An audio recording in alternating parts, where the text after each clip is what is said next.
Welcome back to Words of Paradise. I'm your host, Leon Idle, and let's talk about Piers Morgan. Frankly, I used to hate the dude. I mean, ever since he trashed my girl Lindsay Sterling on X Factor or America's Got Talent, whichever one of those contest talent shows, I was like, nope, screw this guy. And then, he got into that argument with Ben Shapiro 7 years later about gun violence in America, and it clearly showed that his British butt didn't quite understand the nuances and difficulty of the subject of gun control. I thought, man, this guy's an idiot. But then I grew to really like him as time went on. I watched interviews with him with other individuals, and especially when all the free speech stuff started really coming to a head around 2016 and onward, he was kind of a champion for that sort of stuff in his own uniquely blunt British way. Do I agree with everything he says? No, not at all. But have I found a new respect for Piers Morgan and the type of interview style he has and the opinions he holds? Absolutely. You don't have to agree with somebody to respect them, and sometimes you can respect them and agree with them at times, other times not. Now, the reason I'm bringing all this up is because something kind of funny happened to him. Piers Morgan's Twitter account abuses Queen and Ed Sheeran in apparent hack. Well, let's be fair. Before getting into this, I know nothing about it, aside from a friend messaged me asking if I'd heard about it, laughing because apparently there's something in here that has to do with Andrew Tate as well. So I can't wait to get to that part because this is just wild. Andrew Tate, the Queen, and Ed Sheeran all in one article revolving around Piers Morgan. This is literally cartoon world. And if anyone does deserve abuse on the internet, it's probably the dead Queen and Ed Sheeran. One is an absolute political worm who lost touch with the people a millennium ago, and the other one writes some of the most ear-splitting music I've ever heard in my life. I mean, I would rather listen to the death wails of a woolly mammoth being sexually assaulted by a chainsaw than listen to Ed Sheeran's music. Speaking of chainsaw, don't forget, Chainsaw Man review coming tomorrow. Please watch. Anyway, let's get into this article because I kind of want to end the night with just something funny.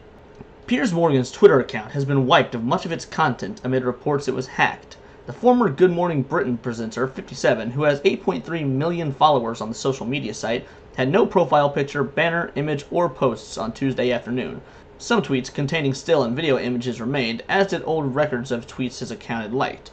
According to the reports, his account shared posts overnight containing false information, racial slurs, and abusive messages directed at the late Queen Elizabeth II and the singer Ed Sheeran. Okay, I don't know how you abuse somebody who's dead. I mean, at least abuse them with words. Clearly you can, abuse their body. Necrophilia is a thing. But I don't know how you can abuse the dead considering they're not there to take the abuse. Just typing in some mean stuff on Twitter about someone who's dead isn't abuse. If I was to go on Twitter right now and say that JFK was a child-touching commie, I'm not really abusing JFK. I might be lying about him, but I'm not abusing him. But that's neither here nor there. As far as Ed Sheeran, like I said before, the ginger deserves the abuse. He probably got enough of it growing up. There's nothing that a hacked Piers Morgan's account will say that he hasn't already heard. It comes after the account of the UK Education Secretary, Gillian Keegan, appeared to be hacked on Christmas Day. Her account replied to several tweets with links to websites advertising cryptocurrencies such as Bitcoin. Man, just imagine that. You're someone who's obsessed with following British politics. You hop on your phone on Twitter on Christmas, maybe tweeting about how you got a new PS5 or something, and then you get a response. It's from this British news politician, the education secretary, and you're like, what? She's excited I got a PS5? And you click on the notification, and it's a link to Bitcoin, and you think you've got some secret in. You're like, oh, if I can get big on Bitcoin, I can buy 5 or 6 PS5s and resell them, and this will be how I become rich. And I don't know, I just imagine some idiot who's too obsessed with politics but doesn't actually know what they're talking about falling for something like that, and I wish it happened. The tweets on Keegan's account began appearing shortly before 7:30 p.m. on Christmas Day and were sent throughout the evening into the early hours of Boxing Day? Some sort of British holiday I don't know anything about.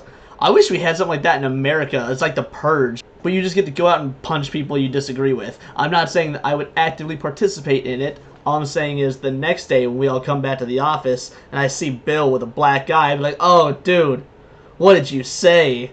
Last month, the Commons Speaker, Sir Lindsay Hoyle, wrote to MPs advising them to ramp up security on their mobile phones with multi-factor verification, as well as update software and delete old messages. The warning came after Liz Truss's phone was reportedly hacked by Russians in the summer when she was Foreign Secretary and frontrunner in the Tory leadership race. It's always the Russians. You never hear about being hacked by, like, the Guatemalans. Morgan's Instagram account appeared to be operating normally. The presenter, who recently joined Talk TV as the host of its uncensored show after quitting GMB, has not publicly addressed the apparent hack.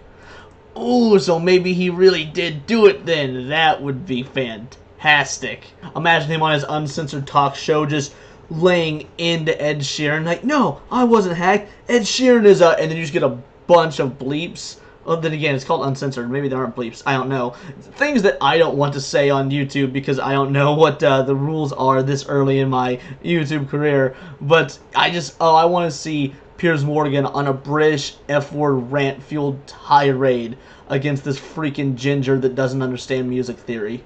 Earlier this month, the Metropolitan Police said no further action would be taken against a man suspected of sending death threats to Morgan and his family online. Yeah, that's... Your tax dollars at work, people. Don't worry, Piers. That's how the cops work in America nowadays, too. They don't care about anything that doesn't generate tax dollars. On Twitter, Morgan complained there was a big problem with how Big Tet operates as safety procedures. A spokesman for Talk TV declined to comment. Neither Morgan nor Twitter have responded to requests for comment. Oh, but this didn't give us anything to do with Andrew Tate. Hold on. We gotta dive deeper here. I'm gonna find another article, boys. Here we go. This one's from the New York Post, and I did a quick skim, and I saw there were quotes. So let's get into this. Alright, the unidentified hacker blasted out rapid-fire tweets to Morgan's 8.3 million followers, including one that said, "Fuck the Queen," according to a screenshot posted by The Mirror. Others used racial slurs, such as calling Ed Sheeran a ginger... PK. I can only refer to... I think that'd be punk, but that's not a racial slur.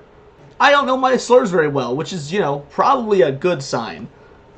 And threatened to release Morgan's direct messages with profiled celebrities, according to an archived version of the page. At one point, the hacker also falsely claimed that, here we go, former kickboxing champion Andrew Tate had been found shot dead in Dubai. Wouldn't it be hilarious if that was the only bit of truth he actually posted, though? Like, oh no, my account was hacked. I don't think this about the Queen or think that about Ed Sheeran. Well, what about the reports that Andrew Tate's dead? Oh yeah, no, that absolutely happened. Homeboy, he blasted. Hard to kill, Tate replied on Twitter, according to a screenshot. Oh, even Andrew Tate himself is getting in on it. Like, that has to do wonders for his brand, since he's always talking about, like, how big and bad he is. To be fair, his kickboxing record does back that up. He was undefeated, like, 73 matches or something. Regardless of your feelings on Andrew Tate, that's pretty incredible. But, sweet Jesus, just him coming in, like, nope, I'm too hard to kill. It makes it sound like the assault did happen, like someone did bust in and cap him in the face and he still lived. Learn to double tap! Like, oh, that's so great. Morgan's TV show, Piers Morgan Uncensored, suggested that the malicious activity led Twitter to shut down the account and appealed for help from new owner Elon Musk. In case you were wondering, Piers Morgan has been hacked, the show tweeted. Any chance of getting him back at Elon Musk? Okay, well, the previous article said that he hadn't addressed it, but this was probably him addressing it from the business account. Then again, maybe it was just some secretary that they paid to do that. I'm not sure. Morgan, 57, is an extremely prolific tweeter, having sent out more than 151,000 tweets from his verified personal accounts since November 2020. Yeah, he's like the British Donald Trump, honestly. Like, for someone who was so critical of Trump, he was like the British Donald Trump, and I love it. I really do. Earlier this month, Morgan's voice was used in the trailer for Netflix's documentary series, Harry and Meghan, leading him to tweet he was traumatized by this exploitation. Fuck the Queen. Oh my goodness. This is... Alright, I know that technically this is news, and therefore I'm very happy to cover it. But honestly, this is just one big joke of a story. I wish that we had gotten more information. I wish that I had, like... I wish there were even more outrageous tweets that we could see and say. But all in all, I just want to finish the night off with something strong, give you guys a bit of comedy before I retire for the evening to watch the last episode of Chainsaw Man, so as to prepare for my review for it tomorrow, which, again, I highly recommend you all watch. That being said, let me know in the comments below if you are British. If I have any UK viewers and you got to experience this in real time, please tell me your reactions. Any requests, questions, comments, concerns, sarcastic remarks, I'm down for all of it. Please like and subscribe because I'm really trying to grow this channel, so this subscription would mean the world to me. And follow me on Twitter at BoltTheWord because this has been Words of Paradise.